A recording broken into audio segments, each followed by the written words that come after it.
Muito que boa noite nessa quinta-feira extremamente fria aqui em São Paulo. Eu sei que tem gente de todo lugar aqui do Brasil que me assiste, mas pelo menos aqui no São Paulo tá muito frio, tá fazendo muito frio, então por isso que eu tô com a minha blusinha nova da ANB, que eu ganhei de aniversário, inclusive, uma blusa muito bonita, que eu gostei muito dos detalhes, pra vir aqui falar mais uma vez sobre essa vitória do São Paulo, porque existem diversos pontos pra gente falar. Então, o São Paulo foi enfrentar o Juventude lá no Alfredo Jaconi, que é um estádio muito difícil de jogar. O São Paulo sempre tem muita dificuldade de jogar lá. Foi enfrentar o Juventude, que é um adversário direto, querendo ou não, nessa briga contra o rebaixamento. Tá ali atrás do Santos apenas, mas não é um time bobinho que cede muitos pontos. Então, a gente foi lá e a gente conseguiu uma vitória, e eu acho que o ponto mais importante que a gente tem que tratar aqui não é só a vitória, porque às vezes o time vence jogando muito mal, o que é um ponto até ok, porque o que mais importa é somar diante da situação que a gente vive, né? Que nesse caso até um golzinho contra seria favorável, porque nós estamos realmente na parte de baixo da tabela, que foi uma condição que nos deixaram do trabalho anterior. Mas o ponto mais importante que a gente tem que falar é justamente sobre essa mudança de postura do São Paulo, essa mudança de postura desde a chegada do Crespo, porque nós tivemos uma clara evolução depois da troca de comando. Então, o primeiro jogo foi contra o Flamengo, o time já se movimentou melhor, só que a gente estava brigando ali com o Flamengo jogando em casa, que sempre é extremamente difícil. O Flamengo é um time muito forte, é um time que estava disputando o Mundial de Clubes, então o time acabou conseguindo competir, mas ainda assim foi muito pouco e era a estreia do Hernan Crespo. Depois a gente enfrentou o Red Bull Bragantino, jogamos muito bem contra o Red Bull Bragantino, mas pecamos em alguns pontos e o empate ficou ali de bom tamanho para uma segunda exibição. E depois nós enfrentamos o Corinthians, que foi um excelente jogo, onde o time jogou muito bem, todas as peças se conversaram, até os que entraram, os que saíram, alguns jogadores se destacaram mais do que o outro, mas jogamos teoricamente muito bem contra o Corinthians. E hoje nós enfrentamos um adversário direto que, para mim, honestamente, era jogo de 3 pontos, era jogo para vencer, mesmo que talvez jogando mal, mas era jogo para vencer, para subir na tabela, porque já perdemos muitos pontos desnecessários e agora para o São Paulo o que importa no momento é justamente pontuar, e nós conseguimos a vitória jogando bem contra o Juventude. Claro que em alguns momentos da partida, o que era muito óbvio, o Juventude acabou saindo mais pro jogo, tentando mais, mas mesmo assim eu acredito que tanto no primeiro tempo quanto no segundo tempo, o comando todo foi do São Paulo. Inclusive até fizeram um comentário na transmissão que eu até também eu acho certo esse comentário que fizeram, em que parecia que o São Paulo que estava jogando em casa e não o Juventude. O Hernan Crespo mandou um time teoricamente igual ao que foi contra o Corinthians, mas ele fez algumas modificações, então ele manteve o Wendel na partida. O Enzo já estava disponível, mas acabou ficando no banco de reservas.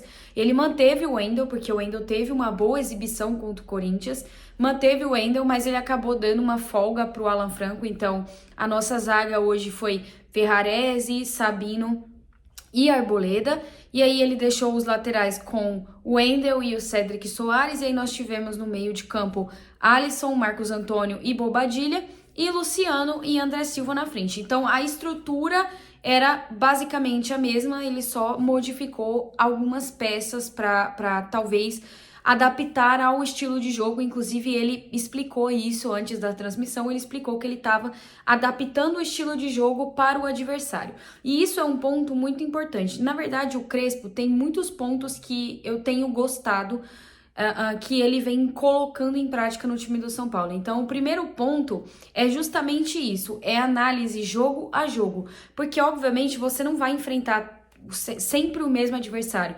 É diferente. Então, a gente enfrentou o Corinthians, agora a gente tá enfrentando o Juventude, amanhã ou depois a gente vai enfrentar outro time, depois tem a Copa do Brasil, depois tem a Libertadores.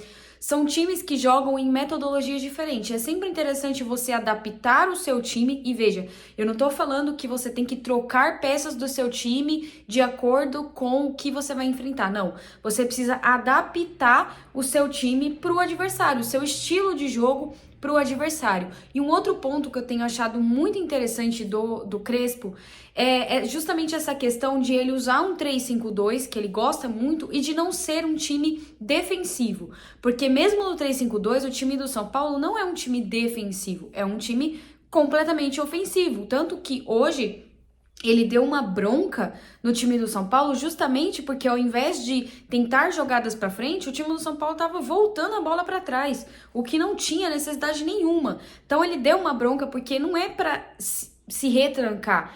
Eu acho que na antiga comissão a gente acabava se acovardando muito para times que a gente não tinha que se acovardar. Então, por exemplo, quando a gente jogou contra o Sport, que hoje é um time já rebaixado praticamente, o Sport tá só pelo entretenimento no campeonato, é um time já rebaixado.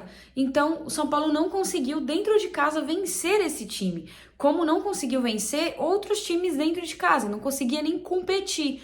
E hoje, com essa comissão do Crespo, com esse início de trabalho, a gente consegue perceber essa mudança de mentalidade, de postura e de futebol. Porque a jogada do São Paulo hoje foi completamente jogada trabalhada. Claro que a gente ainda tem algumas coisinhas, por exemplo, que adaptar.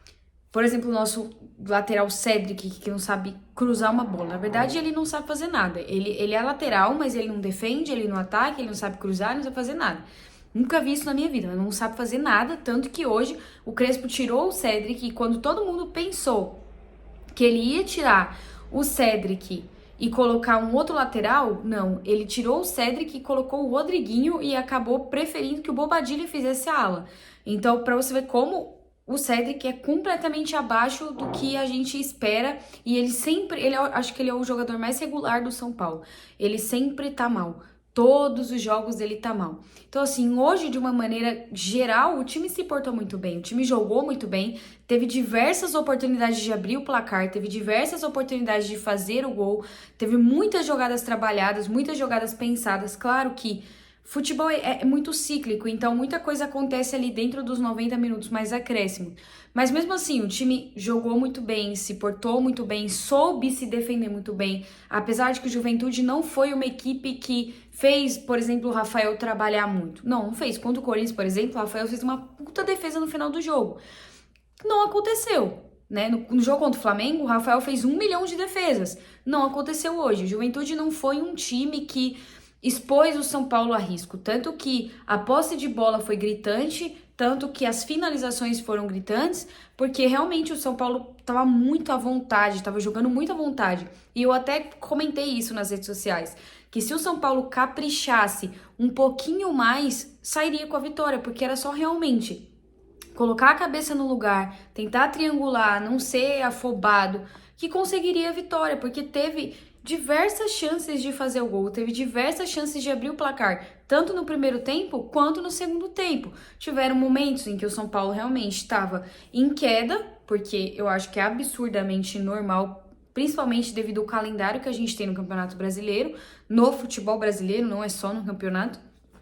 Tiveram momentos em que o São Paulo não manteve essa intensidade, né? Não conseguiu manter essa intensidade, mas mesmo assim, o Juventude não levou o perigo ao São Paulo. Eu não tive a impressão que em qualquer momento, a qualquer momento, o Juventude poderia abrir o placar ou fazer o gol. Eu não tive essa impressão, tanto que faz jus a um time que de fato tá na zona do rebaixamento. É um time que, por incrível que pareça, inclusive as vitórias que teve no campeonato foram todas dentro de casa, diferente do Sport, que realmente perde para todo mundo. O Juventude já é um time que ainda consegue ali algumas vitórias e, como eu falei em alguns vídeos, a parte de baixo da tabela tá muito embolada.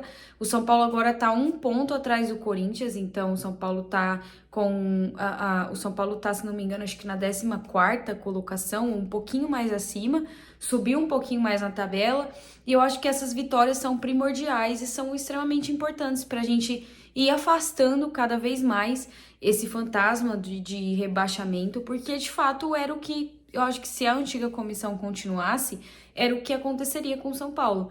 Porque o Crespo, ele tá trazendo uma nova metodologia e ele tá conseguindo, inclusive, melhorar o futebol de jogadores. Claro que com o Cedric talvez ele não consiga, porque o Cedric realmente é um caso à parte. Eu já nem considero mais ele quando eu vou falar de jogador que tá mal, porque, como eu falei, ele é o jogador mais regular da partida, todo jogo ele tá mal. Mas, por exemplo, o Bobadilla é um jogador que vem se destacando muito, que não conseguia com o Zubeldia, com o Crespo, ele vem jogando muito bem, até melhor do que o Alisson. O Alisson não voltou bem, tanto o Alisson quanto o Pablo Maia, os dois não voltaram bem de lesão.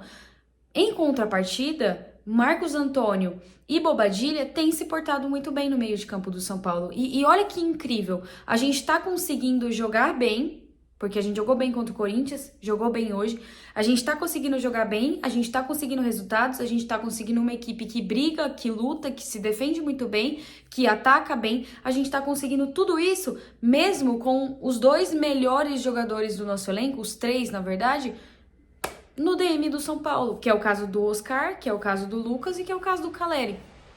A gente tá sem três peças que são extremamente importantes, que muitos usavam isso para defender a antiga comissão.